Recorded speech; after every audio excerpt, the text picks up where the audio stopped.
Kevin Spacey playing Frank Underwood for president. 2020 America, the card's in your hands. Okay.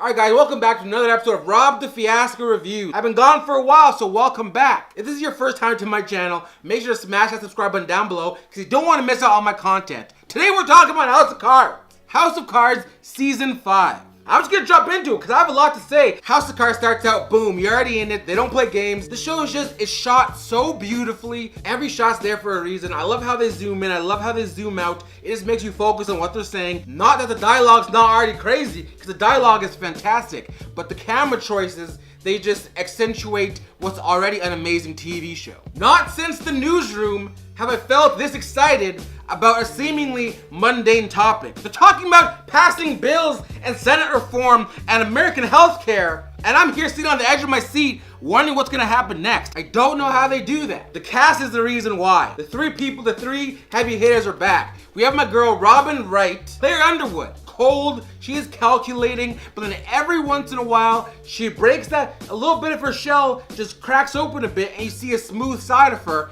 and then it's like boom, she's right back to being Claire. And all I'm gonna say is one thing, this is not a spoiler, it's a spoiler-free review, but one thing, episode 11. She does something that like, I was on a plane watching this, and I just went bananas. I screamed. I was in first class. I still screamed. That's how crazy it was. Doug Stamper back, the president's right-hand man. He'll do anything for the president, and you see that in this season more than any of the other ones. He'll do anything for Francis Underwood. Speaking of Frank Underwood, Kevin Spacey might be the best actor on TV right now. Frank Underwood might be the best character on TV right now. When he breaks the fourth wall, if you don't feel like he's talking specifically to you, I don't know if you're watching the show right, but every time he talks, I feel like he's looking right into my soul. Not just a general viewer, me, RobTheFiasco, he's looking right into my soul, and I feel that. Every speech, everything that he does is perfect. Specifically when he breaks the fourth wall, and they do that a lot in this season, I find that it's terrifying.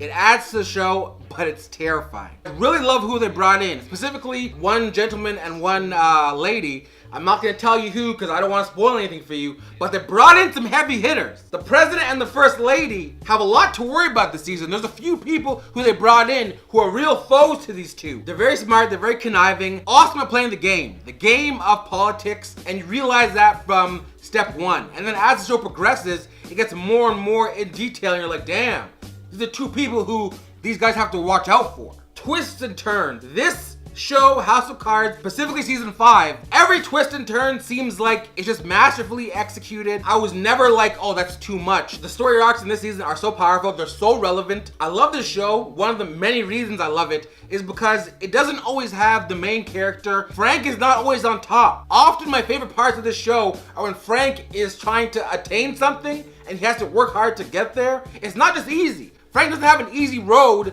to the presidency, and even now that he is president, staying president in the show isn't easy, and I like that. I don't like when everything is given to someone and it makes it too easy. This really shows the struggles, the trials, the tribulations that he goes through, and it's masterfully executed. Another reason why I love this show is because everyone is smart. There's no cast members in the show that you're like, wow, that guy's stupid. Wow, that lady's stupid. Why would you do that? If someone gets duped or if someone gets outsmarted, it's because that person is just that much smarter than the person getting duped. Everyone is a genius.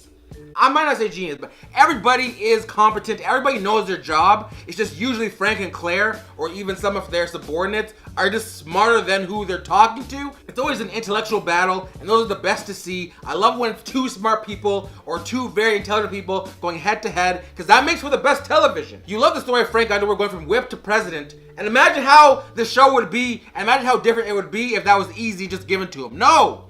You see the ins and outs, and every obstacle that he had to overcome, there's some pretty good foes there. And that's what just brings the show to another level. It's just fantastic. It's so good. I'm just gonna end on this. If you thought the ending scene, the season finale, where Frank became president, if you thought that was crazy, wait till you get to the last scene, season 5, episode 13. Just wait till you get to that ending scene. I ended that, and I rewatched it probably 7 or 8 times. It is good. This whole season was fantastic. Probably, and season 1 close to my heart, but these keep getting better and better. Season 3 was slow, I'll give you that. Season 5 is fantastic. Go out, watch it right now. Why aren't you watching it right now? You should have YouTube and then Netflix open right beside Rob the Fiasco and House of Cards. But don't play them both at the same time. Play me first and then play them. Because you have to focus on House of Cards, it's that good. Alright guys, if this is your first time to Rob the Fiasco reviews, again, hit that subscribe button down below because you don't want to miss out on content. I just got back from Amsterdam and I saw a certain director whose name rhymes with Partins Corkese. I don't know if you know who he is,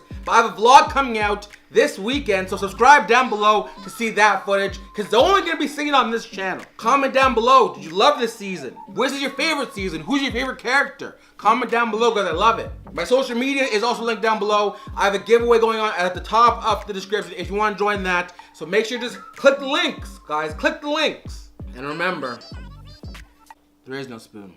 I'm Canadian, so I don't really know, I don't know American politics. They seem exciting to me. I'm telling you, next election, guys, 2020, Frank Underwood for president. That's just my personal Frank Underwood for president. Americans, I love you guys. It's on you now. Frank Underwood, he's your man.